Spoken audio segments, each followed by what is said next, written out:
मेरा नाम है मंजीत ठाकुर और मैं आपको सुना रहा हूँ बाल महाभारत यानी बच्चों के लिए महाभारत की कहानियाँ आसान भाषा में। महाभारत की कथा महर्षि पाराशर के कीर्तिवान पुत्र वेद व्यास की देन है। व्यास जी ने महाभारत की यह कथा सबसे पहले अपने पुत्र शुकदेव को कंठस्थ कराई थी और बाद में अपने दूसरे शिष्यों को। मानव जाति में महाभारत की कथा का प्रसार महर्षि वैशंपायन के द्वारा हुआ।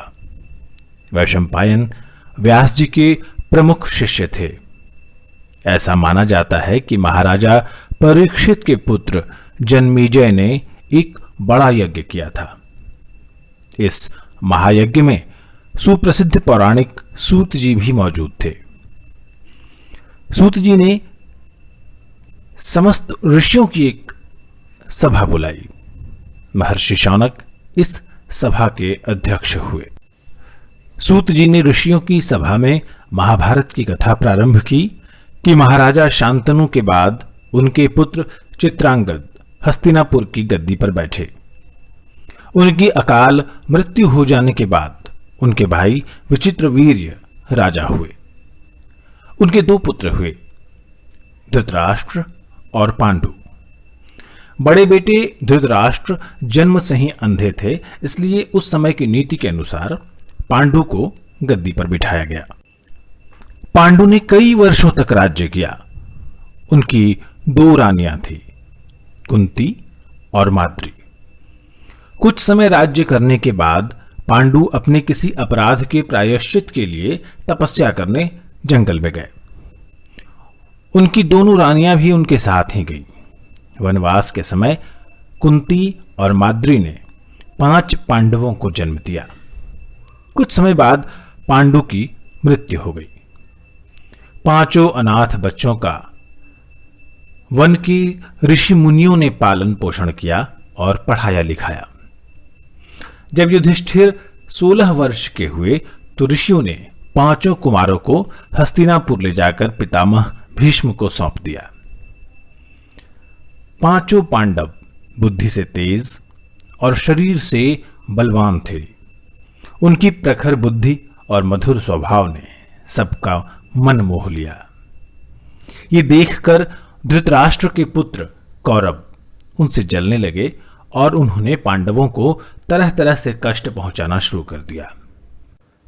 दिन पर दिन कौरवों और पांडवों के बीच वैर भाव यानी दुश्मनी बढ़ती गई।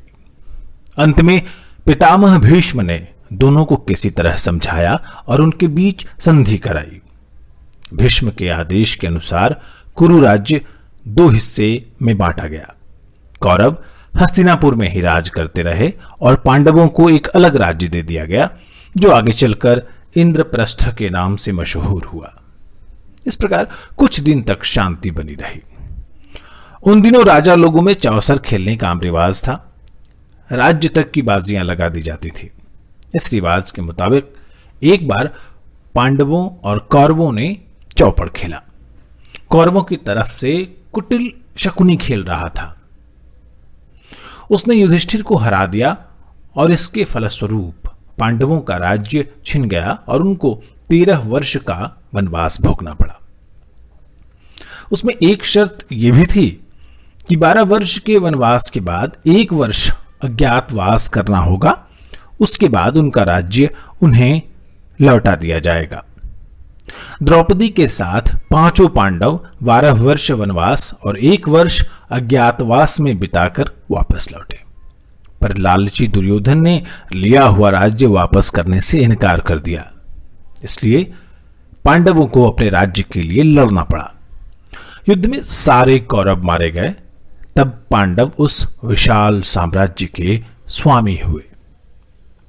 इसके बाद 36 वर्ष तक पांडवों ने राज्य किया और फिर अपने पोते परीक्षित को राज्य देकर द्रौपदी के साथ तपस्या करने हिमालय चले गए। संक्षेप में यही महाभारत की कथा है।